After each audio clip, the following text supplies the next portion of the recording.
Hello friends, welcome back to my YouTube channel. Welcome back to my new videos. तो friends, आज की video में मैं आपको बताने वाली हूँ कि किसी क्लाइंट का अगर ये सवाल है कि अगर मैं 10 साल बाद LIC प्रीमियम भरना बंद कर दूँ तो क्या होगा। तो फ्रेंड्स, कई क्लाइंट्स के साथ क्या होता है, उनके मन में ऐसा सवाल रहता है और उनको इसका जवाब नहीं पता होता है। तो फ्रेंड्स, आज की वीडियो में मैं आपको इसी सवाल का जवाब देने वाली हूँ। तो फ्रेंड्स, अगर आप लोग हमारे चैनल पे नए हैं और इस टाइप की वीडियोस को देखना पसंद करते हैं तो आप लोग मेरे चैनल को सब्सक्राइब ज़रूर करें। इसके अलावा बेल आइकन पे भी ज़रूर क्लिक करें ताकि आगे आने वाली जो नई वीडियोस हैं उनकी जो नोटिफिकेशन है आपको सबसे पहले मिले।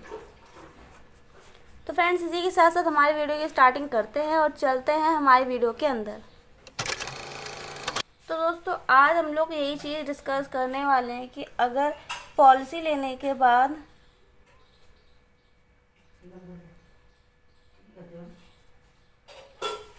पॉलिसी लेने के बाद 10 साल प्रीमियम देने के बाद अगर प्रीमियम ना दें तो क्या होगा।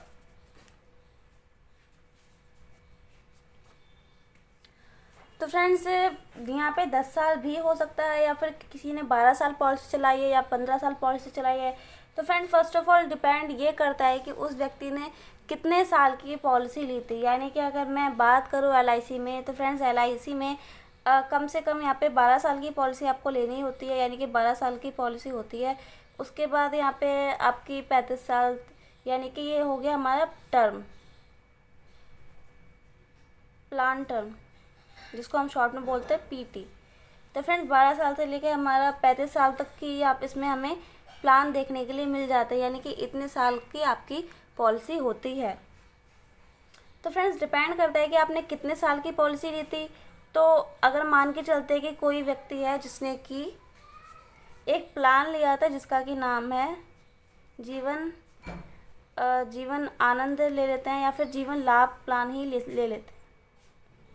तो फ्रेंड्स, जीवन लाभ प्लान है, ये किसी व्यक्ति ने लिया था और उसने ये 16-25 का लिया था, यानी कि 16 साल प्रीमियम देना होता है, 25 पे उसको मैच्योरिटी मिलनी थी। तो फ्रेंड्स, उस क्लाइंट ने क्या किया, 10 साल प्रीमियम देने के बाद 10 साल उसने प्रीमियम दिया, उसके बाद उसने आगे नहीं दिया, स्टॉप कर दिया।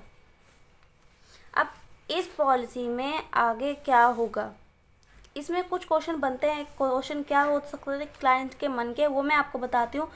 पहला क्वेश्चन बन सकता है क्लाइंट के मन में कि रिस्क कवर रहेगा या फिर नहीं, रिस्क कवर रहेगा या फिर नहीं। दूसरा क्वेश्चन यहाँ पे बन सकता है उनका जो उनकी पॉलिसी है वो चालू रहेगी, यानी कि चालू रहेगी, बंद नहीं होगी, या फिर लैप्स हो जाएगी, बंद हो जाएगी। तीसरा उनका यहाँ पे सवाल बन सकता है उनको रिटर्न क्या मिलेगा, रिटर्न मिलेगा या फिर नहीं मिलेगा, मिलेगा तो कितना मिलेगा। तो फ्रेंड्स, ये उनके मन में सवाल बन सकता है। तो फ्रेंड्स, ऐसे कुछ सवाल हैं जो क्लाइंट के मन में बनेंगे अगर उसने 10 साल या फिर 12 साल पॉलिसी चलाने के बाद वो आगे प्रीमियम बंद कर देता है तो फ्रेंड्स, अगर वो प्रीमियम नहीं देगा तो क्या क्या हो सकता है वो मैं आपको बताती हूँ। तो फ्रेंड्स, प्रीमियम देने के बाद, यानी कि 10 साल जब उसने प्रीमियम दिया और उसने अब पॉलिसी बंद कर दी है, प्रीमियम नहीं दिया है, और प्रीमियम ना देने की वजह से अगर उसकी पॉलिसी लैप्स हो चुकी है। फ्रेंड्स, पॉलिसी लैप्स कब होती है, जब उसका ग्रेस पीरियड ख़त्म हो जाता है। लेकिन अगर पॉलिसी पुरानी होती है तो ग्रेस पीरियड के बाद भी लगभग 1 साल तक उसमें क्या रहता है, जो आपकी पॉलिसी है बंद नहीं होती है, लैप्स नहीं होती है, उसमें आप प्रीमियम दे सकते हैं। तो फ्रेंड्स, यहाँ पे मैं बात कर रही हूँ जब आपकी पॉलिसी लैप्स हो जाती है। लैप्स पॉलिसी का कैसे पता चलता है फ्रेंड्स, उसके लिए स्टेटस होता है, वो कहाँ होता है फ्रेंड्स, वो आप अपने प्रीमियम पॉइंट जहाँ से भी आप अपनी पॉलिसी जमा करते थे वहाँ से जाके आप पता कर सकते हैं। वहाँ के लिए लैप्स पॉलिसी के बारे में जानने के लिए आपको आपका पॉलिसी नंबर चाहिए होता है और आपकी डेट ऑफ बर्थ चाहिए होती है। तो फ्रेंड्स, इससे आप अपनी पॉलिसी का स्टेटस पता लगा सकते हैं। तो फ्रेंड्स, अगर आपकी पॉलिसी लैप्स हो गई है, यानी कि प्रीमियम बंद करने के बाद और आपने प्रीमियम नहीं दिया और आपकी पॉलिसी लैप्स हो चुकी है, तो इसमें जो रिस्क कवर है जो भी व्यक्ति था जिसने भी पॉलिसी देना बंद कर दिया उसका रिस्क कवर यहाँ पे 0 हो जाता है। यानी कि पॉलिसी को बंद करने के बाद, पॉलिसी के बंद होने के बाद रिस्क कवर 0 होने का मतलब यही है, इन केस अगर कुछ मिस हैपनिंग हो जाती है, इन केस अगर एक्सीडेंट हो जाता है, उस व्यक्ति का एक्सीडेंटल डेथ हो जाती है, एक्सीडेंट में उसकी डेथ हो जाती है, तो यहाँ पे उसको जो उसका नॉमिनी है फ्रेंड्स, जो उसका नॉमिनी रहेगा उस व्यक्ति का जिसने कि 10 साल पॉलिसी चलाने के बाद पॉलिसी को आगे नहीं चलाई, पॉलिसी लैप्स कर गई, लैप्स करने की वजह से रिस्क कवर ख़त्म हो गया और उसका एक्सीडेंट हो जाता है पॉलिसी लैप्स करने के बाद, तो फ्रेंड जो नॉमिनी है उसको क्या मिलेगा अगर उस व्यक्ति की एक्सीडेंट में डेथ हो जाती है पॉलिसी होल्डर की, तो फ्रेंड्स नॉमिनी को यहाँ पे जो एक्सीडेंट का कवर मिलता है, एक्सीडेंटल कवर मिलता है,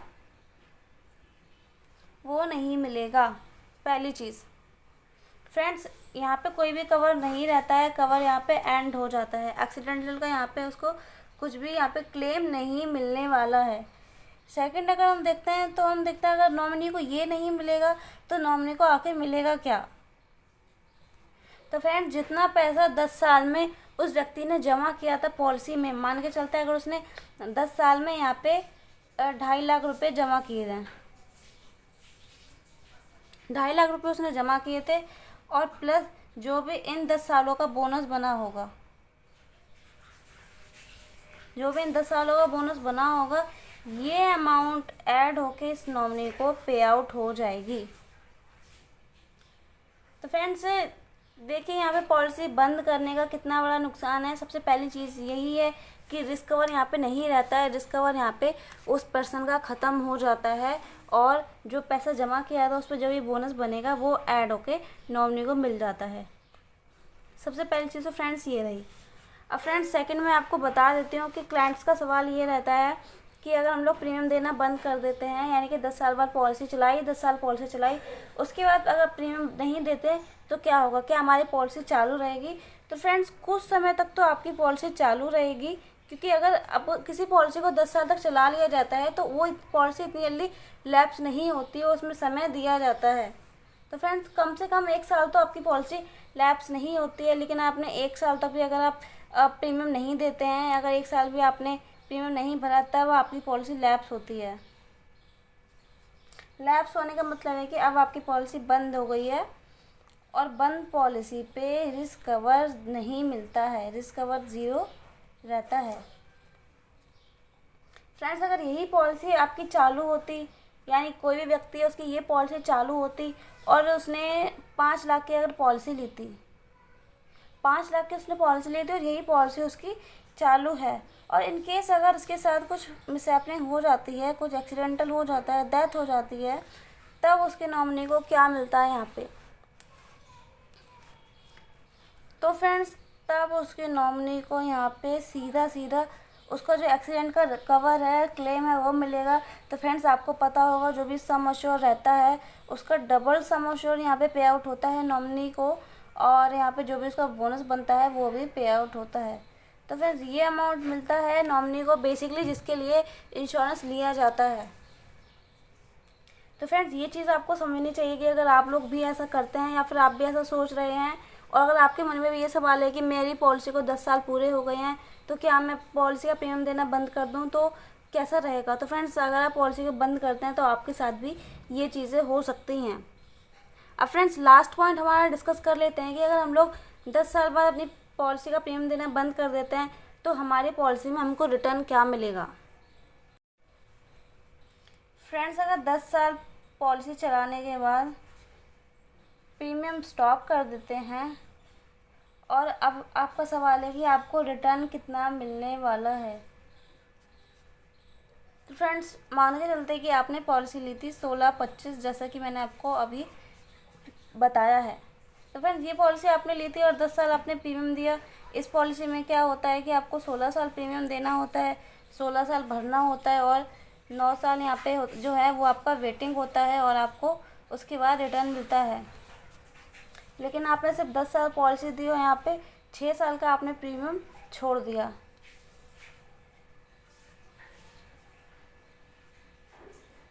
6 साल का आपने प्रीमियम नहीं दिया और ये 9 ईयर तो वेटिंग है ही, इसमें कोई भी मतलब नहीं होता है इसका, क्योंकि ये वेटिंग है, इसमें हमको कुछ भी नहीं देना होता है, सिर्फ हमें 16 साल तक ही भरना होता है। तो फ्रेंड्स, अगर आपने 10 साल पॉलिसी जमा की है और 16 साल जमा करनी थी, 6 साल आपने प्रीमियम नहीं जमा किया है, तो अब देखते हैं कि आपको रिटर्न क्या मिलेगा। तो फ्रेंड्स, रिटर्न में आपको यही मिलेगा कि जो भी आपने पैसा जमा किया है, क्योंकि फ्रेंड्स 10 साल पॉलिसी देने के बाद आप अगर पॉलिसी जमा नहीं करते हैं तो आपकी पॉलिसी क्या हो जाती है, जैसा कि मैंने आपको बताया, आपकी पॉलिसी लैप्स हो जाएगी, लैप्स हो जाती है और पेड अप की सिचुएशन में चली जाएगी। फ्रेंड्स, पेड अप का मतलब क्या होता है, यानी कि आपने जो भी जितना पैसा जमा किया है उसके बेस पे ही आपकी जो पॉलिसी का बोनस है वो उस पर ऐड होता रहेगा हर साल। तो फ्रेंड्स, 10 साल आपने पॉलिसी चलाने के बाद आगे नहीं चलाते हैं तो आपको रिटर्न में क्या मिलने वाला है मैं आपको बताती हूँ। फ्रेंड्स, जैसा कि हमने डिस्कस किया था कि अगर आपने 10 साल में 2,50,000 रुपये जमा किए हैं तो फ्रेंड्स आपका सम अश्योर क्या होगा इस सिचुएशन में। तो फ्रेंड्स, आपका सम अश्योर हो जाएगा 2,50,000। फ्रेंड्स, आई होप आप लोगों को समझ में आ रहा हो कि क्योंकि जैसा कि मैंने बताया था आपको कि 10 साल में अगर मान के चलते कि 2,50,000 रुपये जमा किया था और आगे पॉलिसी आपने बंद कर दी है, तो फ्रेंड्स ये आपकी चली जाएगी पेड अप की सिचुएशन में। और इस केस में क्या होता है, जितना पैसा हमने जमा किया होता है वो बन जाता है हमारा सम अश्योर, यानी कि minimum guaranteed amount plus bonus आपका जो भी बनेगा इन सालों के दौरान, वो आपका कुछ भी हो सकता है, A to Z आपको कुछ भी हो सकता है। तो फ्रेंड्स, रिटर्न आपको यही मिलेगा, यानी कि 2,50,000 प्लस A to Z जो भी यहाँ पे आपका बोनस बनता है। तो फ्रेंड्स, इस तरीके से यहाँ पे आपको पे आउट होगा और इस पॉलिसी में इस तरीके से होता है। लेकिन फ्रेंड्स, ये हमारी बात है जीवन लाभ प्लान की, अगर आप इसको 10 साल भरने के बाद भी अगर इस तरीके से छोड़ देते हैं तो इसमें आपको रिटर्न मिलने के चांसेस रहते हैं। लेकिन फ्रेंड्स, अगर हम लोग बात करें और पॉलिसीज़ की, जैसे कि मैं मान लेती हूँ जीवन आनंद प्लान के बारे में, तो फ्रेंड्स इस प्लान में क्या होता है, इस प्लान में ऐसा क्या चीज़ होती है। तो फ्रेंड्स, आपको पता होना चाहिए कि इस पॉलिसी में आपका पॉलिसी ख़त्म होने के बाद भी रिस्क कवर जो है रहता है।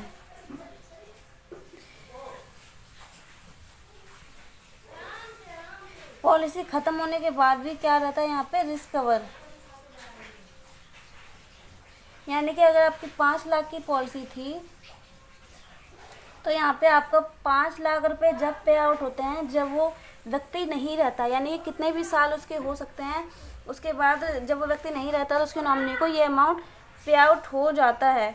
तो फिर इस प्लान की सिचुएशन अगर ये वाली थी कि हमने 10 साल प्रीमियम दिया और ये पॉलिसी हमारी 21 साल की थी, यानी कि हमने 11 साल प्रीमियम नहीं दिया, तो यहाँ पे 11 साल का आपने प्रीमियम नहीं दिया है, तो फ्रेंड इस केस में क्या होगा, रहेगा तो सेम यही कि अगर आपने भी इसमें 2.5 लाख रुपए पे किया था तो 2.5 लाख रुपए के साथ साथ आपको जो आपका बोनस है वो ऐड होके मिल जाएगा। लेकिन फ्रेंड्स, जो यहाँ पे रिस्क कवर वाली जो सिचुएशन थी जो आपको एंड में मिलता है, यानी कि जब वो पॉलिसी होल्डर नहीं रहता है उसके बाद भी ये अमाउंट पे आउट होना था, एक रिस्क कवर रहता है फ्रेंड्स, वो यहाँ पे नहीं मिलेगा, इस वाली पॉलिसी में 0 हो जाएगा। तो फ्रेंड्स, इस प्लान की ये खासियत है। तो फ्रेंड्स, मैं आपको एक चीज़ यही बताना चाहूँगी कि अगर आप भी कुछ ऐसा कर रहे हैं कि भाई 10 साल हमने पॉलिसी भर दी, आगे हम नहीं भरना चाहेंगे, तो डिपेंड करते हैं कि आपकी पॉलिसी कौन सी है। अगर आपकी पॉलिसी जीवन लाभ है तो कोई बात नहीं, आपको इसमें नुकसान तो नहीं होगा। लेकिन अगर आपकी पॉलिसी जीवन आनंद पॉलिसी है और अगर आपने ऐसा किया है कि 10 साल पॉलिसी चलाने के बाद आगे आप इसको नहीं चला रहे हैं, तो इसमें आप नुकसान में रहने वाले हैं। तो फ्रेंड्स, आपकी भी कौन सी पॉलिसी है आप लोग मुझे कमेंट में ज़रूर बताइएगा। और अगर आपने भी कुछ ऐसा किया है कि 5 साल पॉलिसी चलाने के बाद उसको आगे नहीं चला रहे, बंद कर रहे हैं, तो एक बार अपनी पॉलिसी के बारे में मुझे ज़रूर बताइएगा। मैं अपनी मेल आईडी को डिस्क्रिप्शन में मेंशन कर दूँगी। अगर आप लोगों को काफ़ी कोई सवाल है तो मुझे मेल ज़रूर करें। और फ्रेंड्स, किसी भी पॉलिसी को ऐसे ही बंद ना करें बिना अपने एजेंट की सलाह के। तो फ्रेंड्स, आज की वीडियो में बस यही। और अगर आप लोगों को आज की वीडियो पसंद आई है तो फ्रेंड्स वीडियो को लाइक ज़रूर करें, शेयर ज़रूर करें, चैनल को सब्सक्राइब करें बिना बिल्कुल भी ना जाइए। और फ्रेंड्स, इसी के साथ साथ मिलते हैं नेक्स्ट वीडियो में। तब तक अपना ध्यान रखिए, अपनी फैमिली का ध्यान रखिए। खुश रहिए। Bye friends.